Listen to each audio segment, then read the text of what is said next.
Antes de mais, quero pedir que por favor assista o vídeo até ao fim. Se já conhece e sabe como se resolve o exercício, nunca é demais repetir, pois a repetição é amiga da perfeição. Se está à procura de alguma coisa que não encontrou aqui no canal, pode deixar a sua dúvida nos comentários, que estamos aqui para ajudar no que for preciso. Olá, vamos dar continuidade resolvendo o exercício número 19, que diz respeito à determinação das sombras própria e projetada do exercício número 19 do exame de 2019 da UP. A primeira fase da resolução deste exercício diz respeito à determinação da sombra própria. O primeiro passo é determinar a sua linha separatriz luz-sombra. A linha separatriz luz-sombra é a linha que separa a parte iluminada do cone da parte que se encontra em sombra. O primeiro passo para se determinar a linha separatriz luz-sombra consiste em conduzir pelo vértice do cone um raio luminoso cujas projeções fazem com o eixo X ângulos de 45 graus de abertura à esquerda. A seguir, vamos determinar o ponto I, resultante da interseção do raio luminoso com o plano da base do cone. Neste caso, as projeções do ponto I são coincidentes, pois o raio luminoso interseta o plano da base do cone no plano bissetor 2,4. A seguir, vamos encontrar o ponto médio do segmento OI, que é esta linha azul,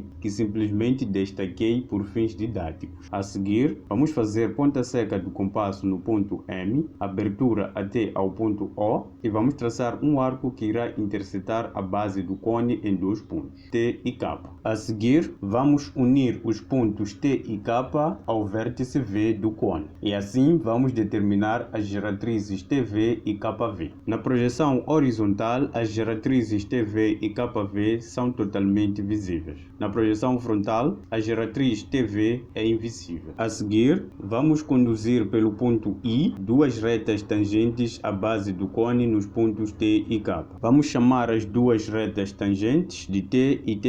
Uma vez que as retas T e T' são tangentes à base do cone nos pontos T e K, isso faz com que as geratrizes TV e KV sejam imediatamente as geratrizes separatriz luz-sombra. As geratrizes TV e KV separam a parte da superfície lateral do cone que está iluminada da parte que está em sombra. Considerando a proveniência dos raios luminosos que entram por cima e pela esquerda, a parte da superfície lateral do cone mais à esquerda estará iluminada. Isso quer dizer que todo este troço estará iluminado. Já a base do cone e a parte da superfície lateral do cone mais à direita estão em sombra. Isso significa que todo este troço está em sombra. A sombra própria da base do cone é invisível em ambas as projeções. Na projeção horizontal, a sombra própria da superfície lateral do cone é totalmente visível. Na projeção frontal, a sombra da parte lateral do cone só será visível parcialmente, sendo delimitada pelas geratrizes KV e pela geratriz do contorno BV. Agora, vamos determinar a sombra projetada do cone. A sombra projetada do cone é formada pelas sombras das geratrizes TV, KV e também pela sombra da base. Para podermos determinar a sombra da base do cone nos planos de projeção, primeiro precisamos determinar as sombras reais dos pontos T, K